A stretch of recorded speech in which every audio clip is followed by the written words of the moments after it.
Roman. How are you doing, mate? Good. Hello, everybody. I'm feeling good. Just couple last weeks, making weight. Everything else perfect. Yeah, just a few weeks out from your fight now. Were you feeling ahead of that fight? What's the main feeling you're feeling? I'm feeling great because I'm very thankful that I get exactly this fight.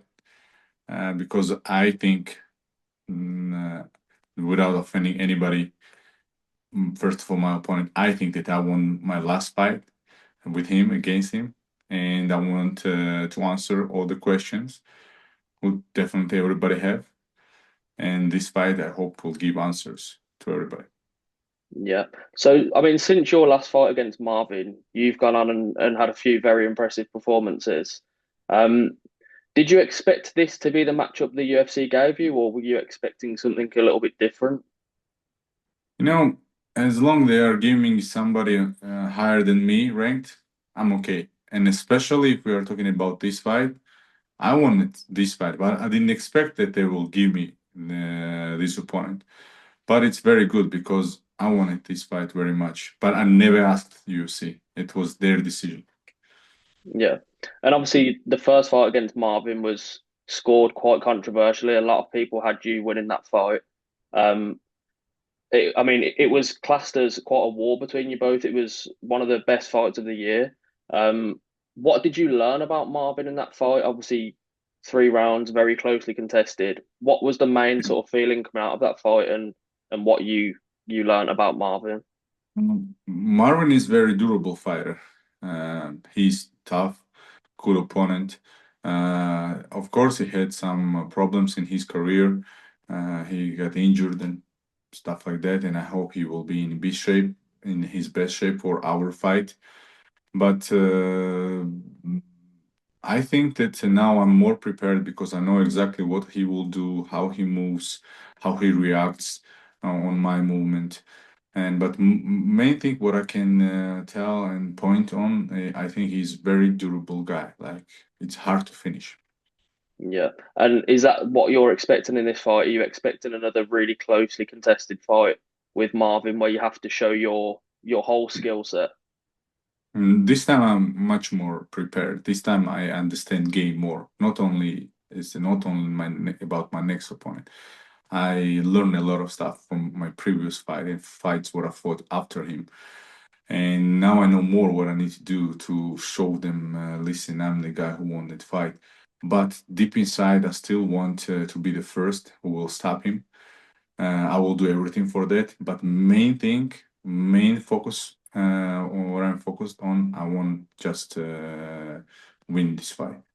Yeah.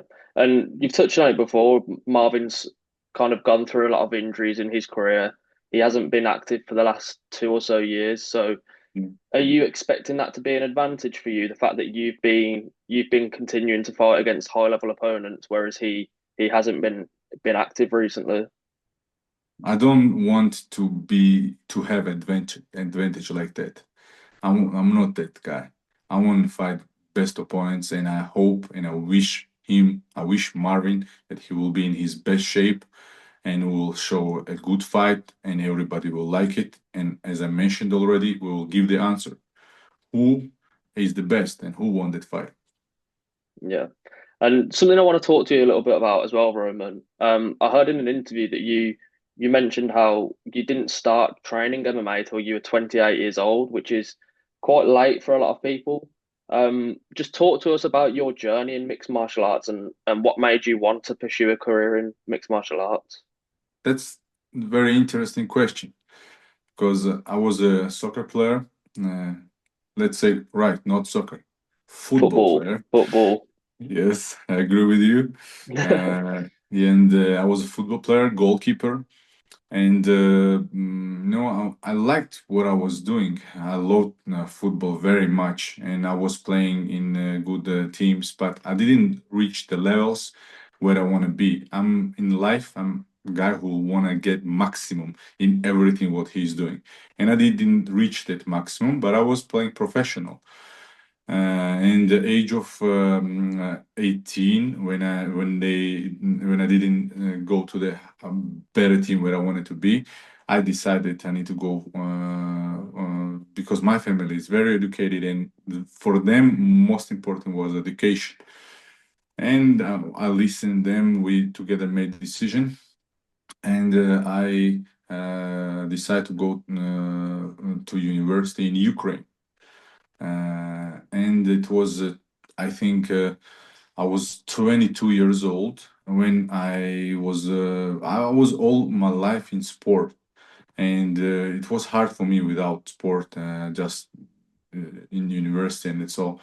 And I was watching Pride. I didn't knew back then that Pride doesn't exist anymore. I still thought that the fight is still people are still fighting there. I remember Mirko Krokop, Semi Shield. I remember Fyodor Emelianenko, and these guys were back then for me like something new, something interesting. And I found out that Fyodor Emelianenko trains sambo, combat sambo, and I found combat sambo trainings in my university. I thought it will be like Pride because I didn't have understanding what is it at all. When I went to training, it was not same. It was not Pride. I didn't even knew that Pride is just organization. For me, it was something new, and I didn't like it. And there was one guy who became after very close, my friend, and he was a jiu-jitsu guy, one of the first. And we started training together, but I didn't have gi. That's why I became grappler, and because I had gi. And first steps in martial arts are made in grappling. I won a lot of big competitions. After probably 6 months, I already won Ukraine championship. After 3 years, I already won Europe. After 3.5, I was world champion. After I compete ADC trials, I won ADC trials, big competitions, and I had a good name back then in grappling. And after a new organization came to Ukraine called WWFC, they came from Europe, and they needed some guys from that area, from Ukraine, and they offer me. If somebody would ask me, "Do I want to fight?" I would say no. These guys are beating each other to their face. I don't want this. But they offer me good contract, interesting for me, and I agreed. And I was 28 years old when I fought directly pro, and it was an interesting experience for me. A little bit more money than in grappling, and little by little, like this, after 2 years of MMA, 6 fights in the same organization, UFC sent me contract, and I fought in 2 organizations in my life, WWFC and UFC. Yeah, and the rest is history, so they say. Yeah. Do you remember the sort of first conversations you had with your family, telling them that you wanted to sort of pursue a career in this? When I first said to my parents that I'm a grappler, first of all, I needed to explain what is it. They didn't understand what is it, and they didn't understand why I'm doing this because for them, education was more important than anything else. But after time, they saw that I'm doing good. But when I 28, when I saw them, said to them that I'm going to do MMA, they were like shocked. They say, "Why? You don't need this. You're already world champion. You already prove everything to everybody." But after time, they also saw that I'm doing good even in MMA, because after four, no, sorry, yes, after 4 fights, I already had the fifth. My fifth fight was championship fight for WWFC. It was quite big organization. It was fighting in a place where Klitschko brothers were fighting. It was big events. Mhm. And after 4 fights, I was fighting for title with quite good opponents. I was 4-0, and my opponents were 13-3, or my opponent after when I was defending my title, Polish guy, he was 14-2 or 3, and I had good competition, but I was doing good. And after that, now I'm in UFC top 10, probably 3 years already. Top ranked. It is how Yeah, it is. You never know what will be tomorrow. You need to be just prepared for anything what life is bringing to you. Yeah, for sure. And talking about preparing for sort of what's coming in the future, I just want to talk to you about the state of the middleweight division at the moment. It's in a bit of a transitional period, a lot of people would say. You've got the likes of Israel Adesanya at the top, who is coming off a few losses now. Robert Whittaker, who is also coming off a few losses. Sean Strickland. What do you make of the state of the middleweight division at the moment? Uh, I apologize, I didn't understand the question.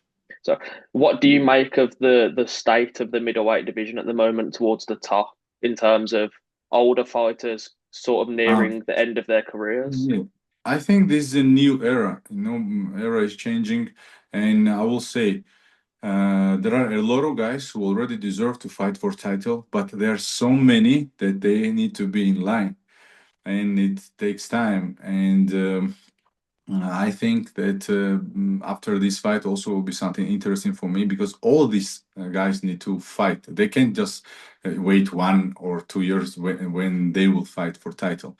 And this is giving me uh, I can because of that just take their place and be next contender. That's why it's very interesting time for everybody and very interesting time for me. So, do you think with an impressive win against Marvin, you can put yourself into title contention? Of course, I'm telling you, there are a lot of guys who need to fight, but they can't fight for title. And if you are winning over them, you are just taking their place, and you are the next.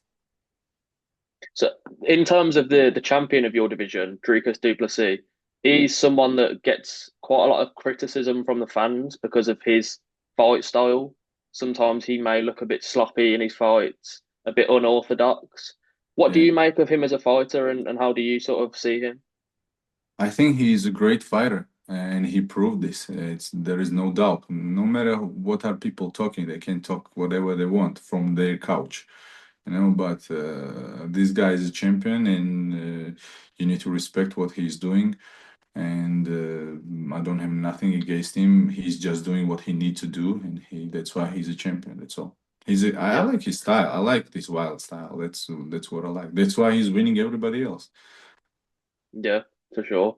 And a fight that he may be having next, the next title defense of his, may come against Khamzat Chimaev. Do you think that Chimaev should be next for the title? Uh, if you would ask me this before his Whitaker fight, I would say no, and I would say that he don't even deserve to fight Whitaker. But after his Whitaker fight, I will say yes, he deserved it. It was impressive win.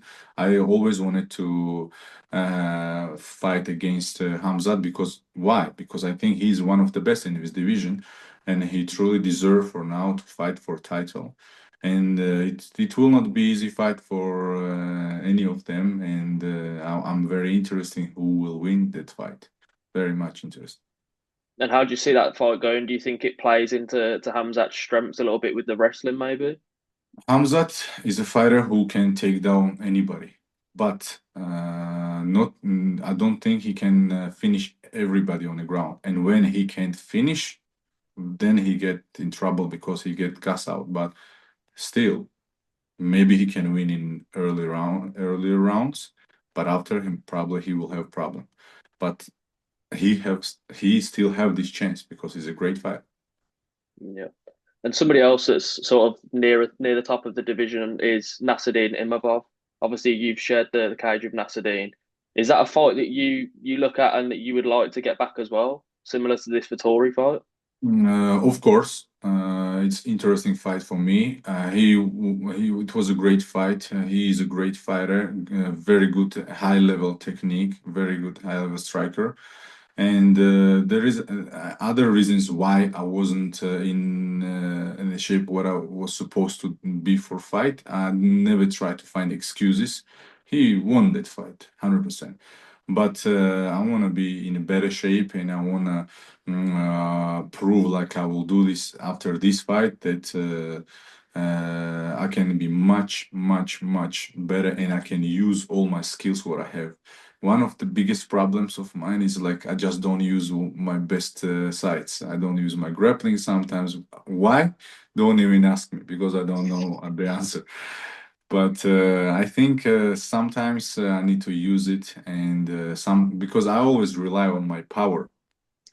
And in UFC, I have 8 wins, and five of these 8 wins KO TKO wins, and I think like four KO wins, and no even one submission. That's funny, very funny. As a But grappler, there's a grappler and base grappler, and not using grappling. That's very strange. But guys, I'm sorry, I don't have answer why.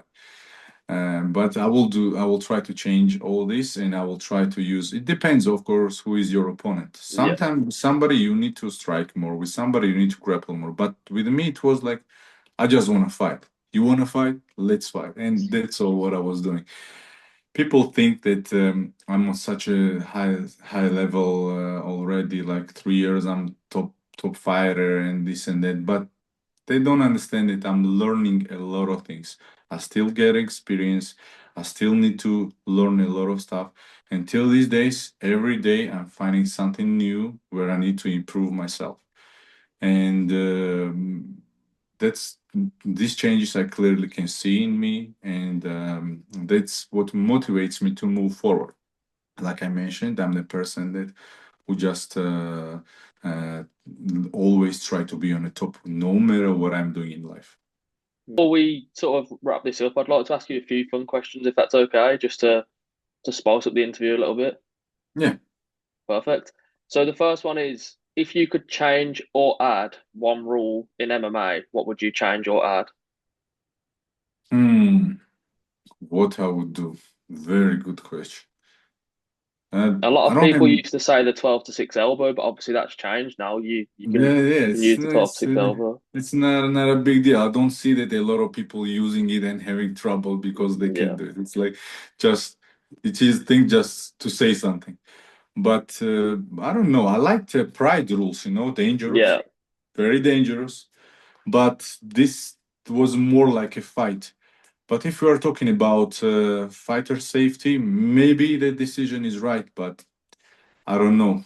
I like everything how it is. I don't need no changes. Yeah. Okay. If you could only eat one more meal for the rest of your life, what would you eat? Rest of my life, Yeah, just one uh, more meal, as in you can only eat one thing.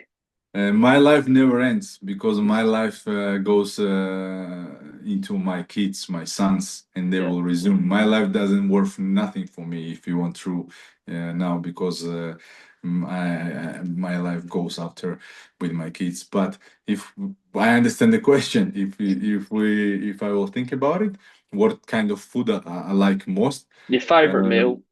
Favorite meal? mm, no.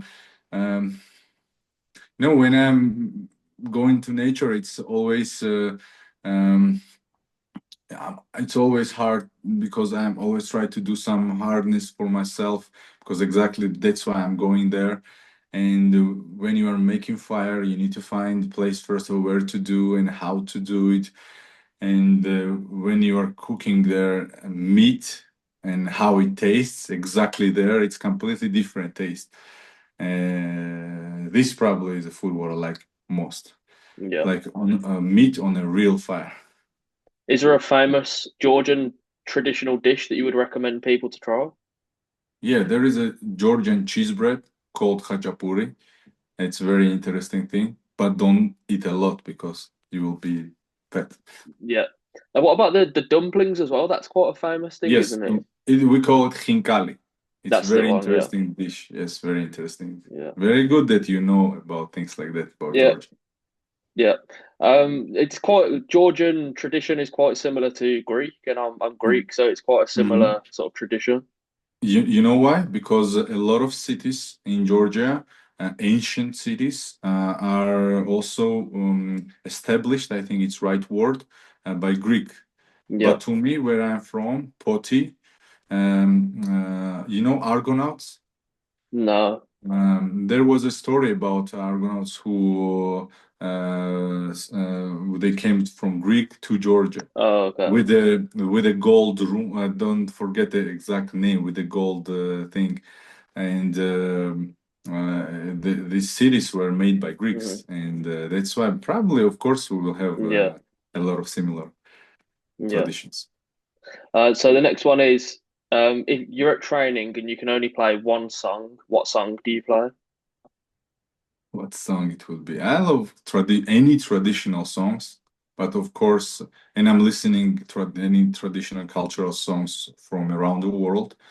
But of course, I'm a Georgian. I love my country. I love my tradition, and I would love to listen Georgian music, traditional Georgian music. Yeah. And then the last one from me, mate, is how does your fight against Marvin Vettori go down on March 15th? I think fight will be interesting because we are both motivated. He need to win and he need to fight because he haven't fought so long, and I think he was preparing well. And I need this fight because I have something to prove that I won the previous fight. That's why Pride will be exciting. Fight will be exciting and interesting, and I think people will like it. Perfect. And I'll leave the last word to you, mate. Any message you want to get out there to your fans? I just want to say big thanks who supports me. I want to say that you mentioned that I started very late. I want to tell to them that there is never too late to start something in your life. Never put your hands down. Uh, Life is like fight. Always is hard, but you can't. It's you don't have that luxury to say to surrender. You need to go move forward. Listen, I have three sons. And I can say that, oh, I'm tired, I can do this, I can do that. No, I will get up and go forward no matter what it costs to me. All the best to everybody. Best wishes and may God bless your family. Perfect. Thank you very much for your time today, Roman. Best of luck for March 15th. Thank you very much.